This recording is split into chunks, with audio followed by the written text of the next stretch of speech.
Amis téléspectateurs de Radio Télépixel, c'est un plaisir énorme pour moi de vous rejoindre encore une fois cette fin de semaine pour notre causerie hebdomadaire qui est facilitée.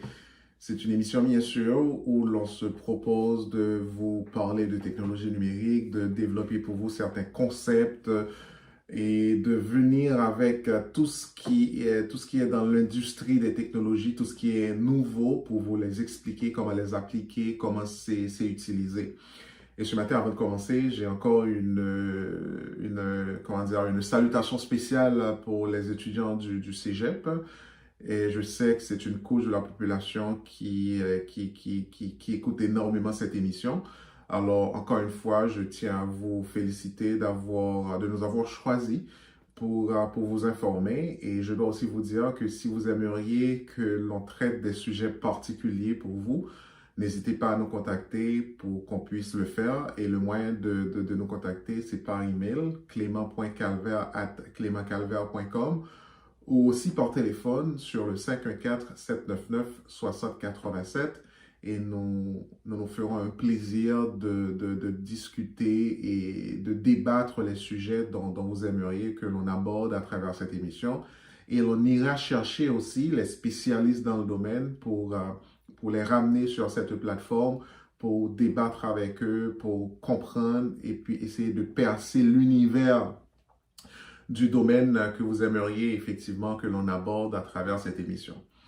On est toujours en confinement, vous l'aurez compris, on est toujours de chez nous. On a hâte que ça se termine pour que l'on puisse rejoindre nos studios pour que l'on soit plus confortable techniquement pour vous présenter cette émission.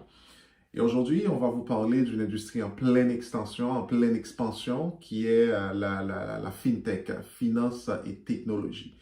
Avant d'avancer un peu plus loin, je vais vous présenter quelques statistiques sur la FinTech. Ça a été tiré de CB Insight, qui est un site qui collecte des données analytiques et qui traite ces données pour permettre à des décideurs de pouvoir s'orienter dans leurs objectifs. Donc, c'est les 10 dernières années, l'évolution de la FinTech, et vous l'aurez compris qu'il y a une expansion dans certaines régions telles que l'Asie-Pacifique, l'Europe, surtout en 2018. C'est des calculs qui se font en milliards de dollars.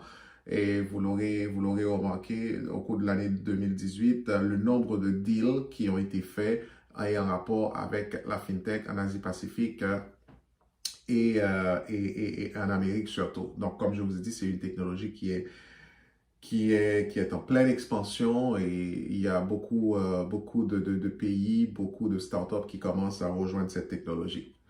Alors, selon certains documents que j'ai pu lire, les chefs d'entreprise du monde entier appellent à un débat sociétal et à un établissement des normes proactives autour de la FinTech ou du moins de la technologie financière. La question à se poser, c'est qu'est-ce que la FinTech exactement et pourquoi le secteur financier exige plus de clarté sur les règles et règlements régissant son évolution. Aujourd'hui, je vais vous parler de 5 points qui vous aideront à mieux comprendre cette industrie en pleine expansion, comme je dis tantôt, la FinTech, finance et technologie. Le premier point que je veux aborder avec vous, c'est qu'est-ce que la FinTech? La FinTech, c'est l'abréviation de la technologie financière. C'est une catégorie large qui fait référence à l'utilisation innovante de la technologie dans la conception et la prestation de services et des produits financiers. Voilà ce que c'est en général la FinTech comme définition. L'application des FinTech, je dois vous dire que ça touche à plusieurs secteurs d'activité. On a par exemple les prêts, les conseils, la gestion des placements et les paiements.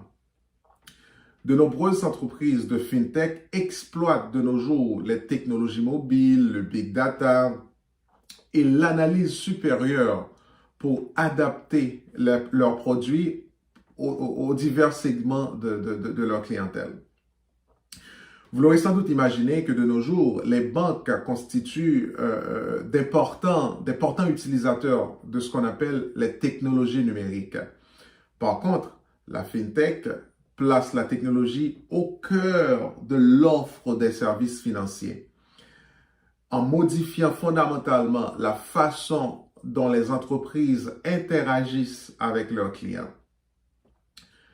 Cette prolifération de la FinTech a eu un certain nombre d'impacts positifs pour la société, y compris une concurrence accrue, une réduction des prix payés par les clients et même un accès plus large aux services financiers parmi les personnes traditionnellement mal desservies.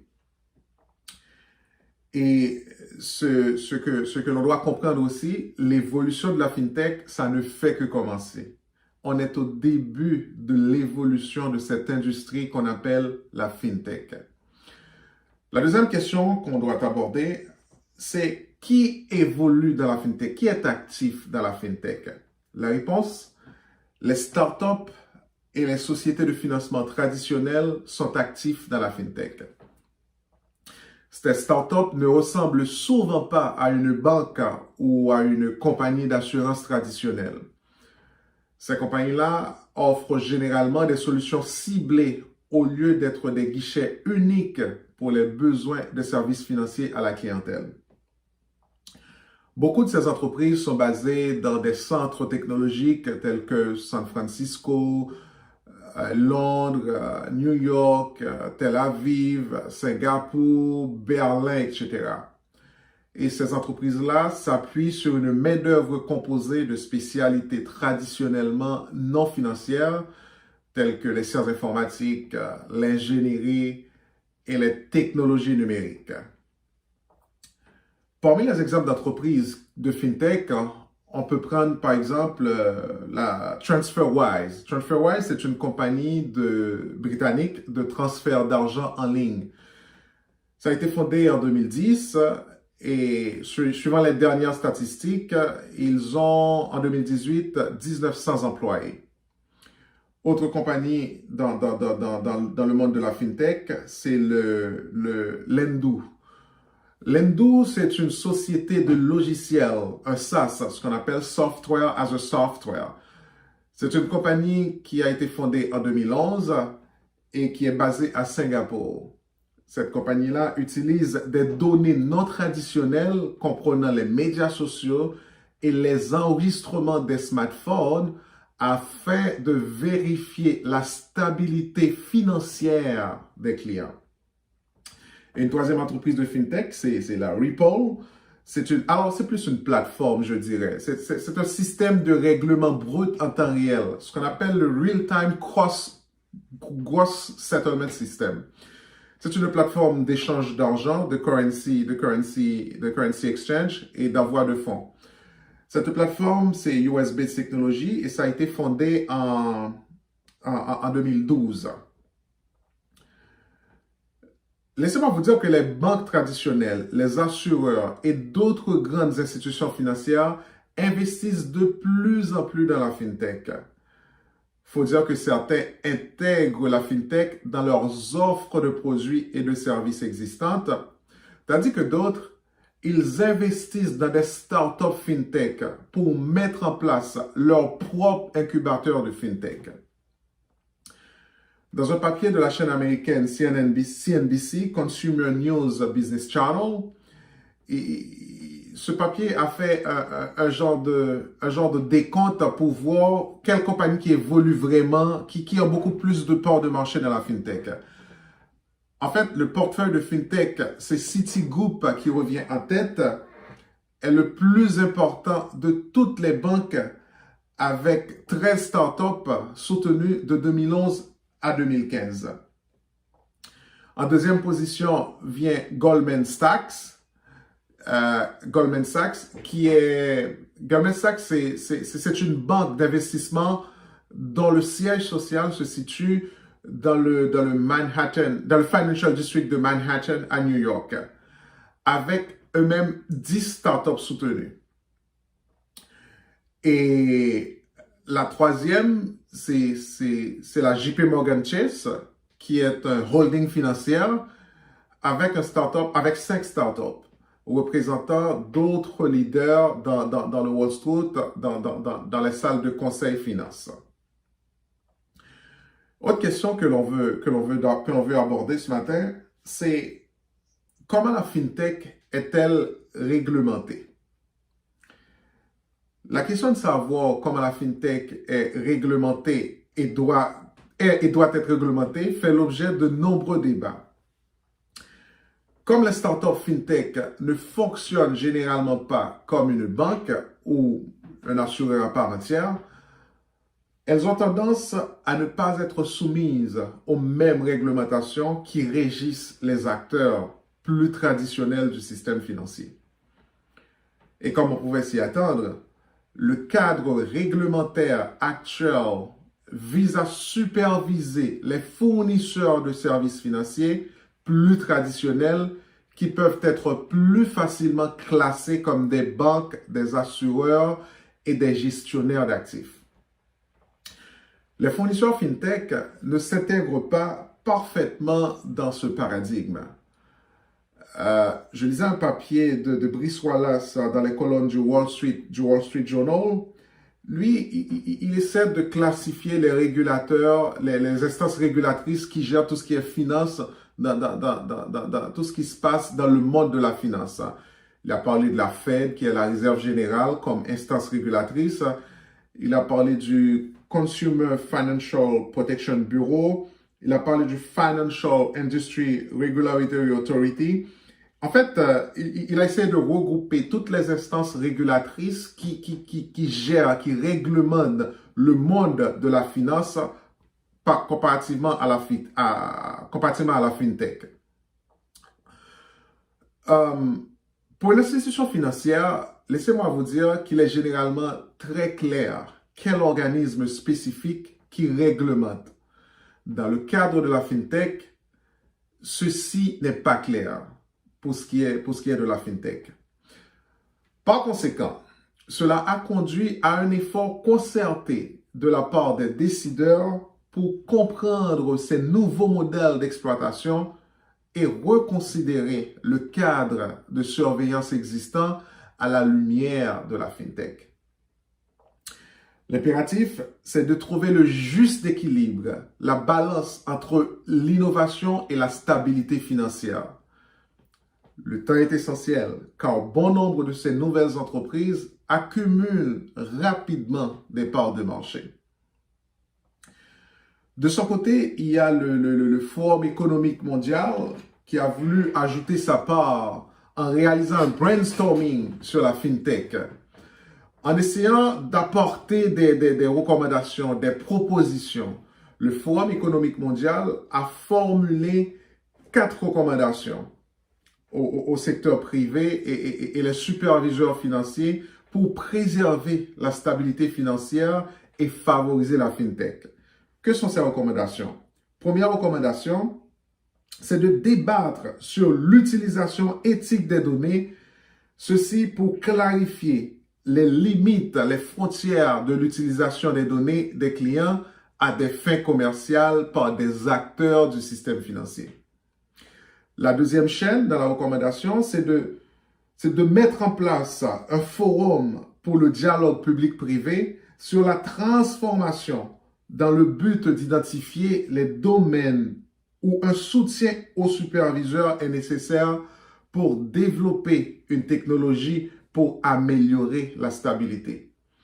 Et la troisième chaîne dans la proposition était d'établir de manière proactive des normes de l'industrie pour redéfinir et appliquer une approche de bonne conduite à la lumière des nouvelles innovations technologiques.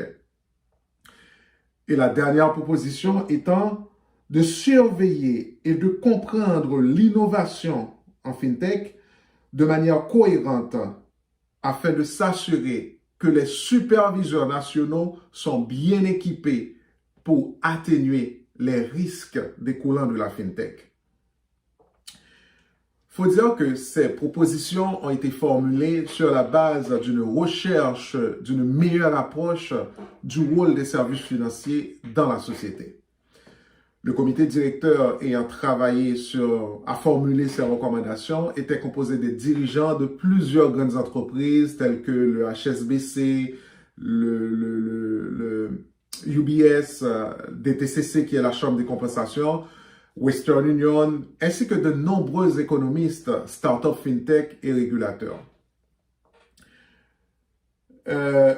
Fintech, réglementation, comment réglementer? La question à se poser, c'est à quoi devons-nous attendre, pouvons-nous nous attendre par rapport à tout ça, à partir de toutes ces recommandations?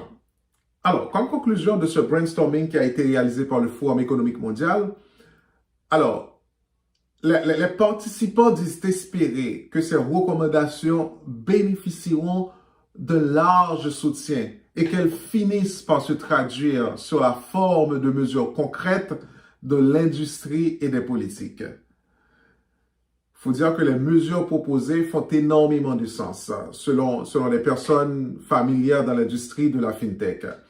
Par exemple, il y a l'économiste en chef de la Banque d'Angleterre qui eut à déclarer dans les colonnes du Financial Times que les recommandations du Forum économique mondial étaient très sensées.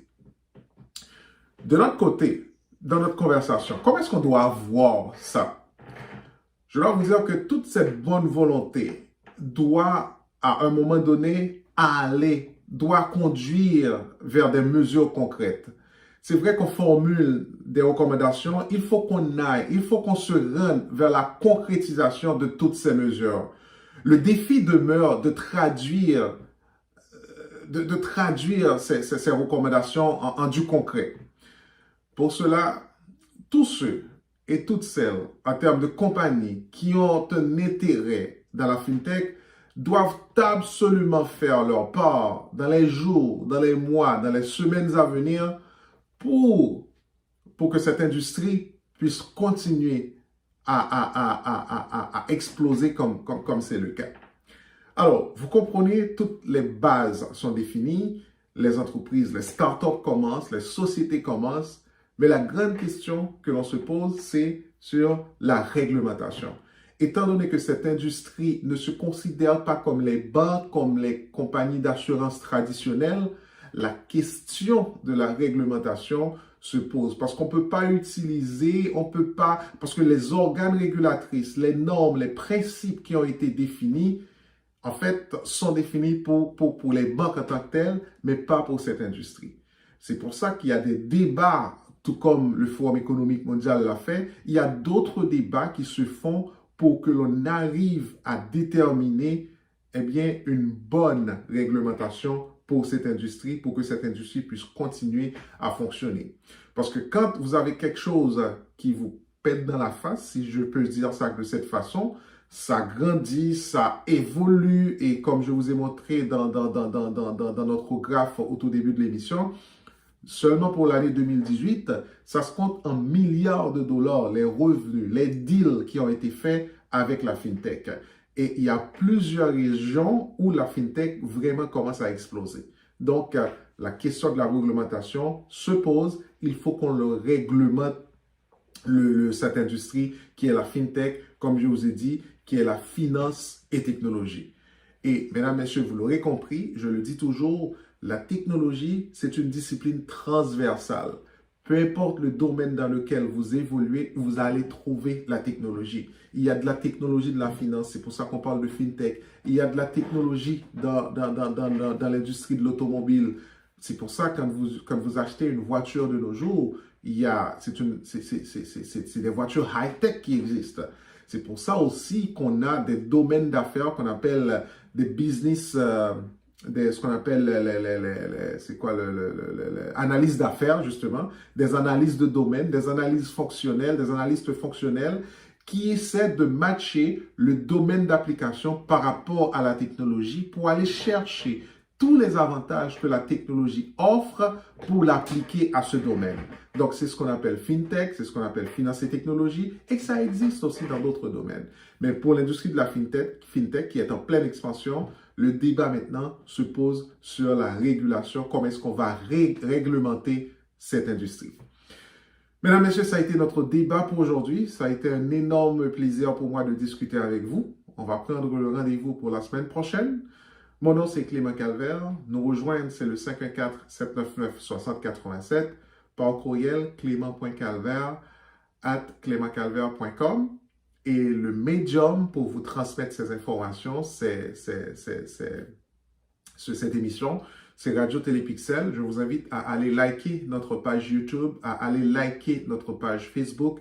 Comme ça, vous serez alerté à chaque fois qu'on va avoir une nouvelle livraison de facilité. Bonne semaine à vous tous. Restez en forme, restez en santé. On vous retrouve la semaine prochaine.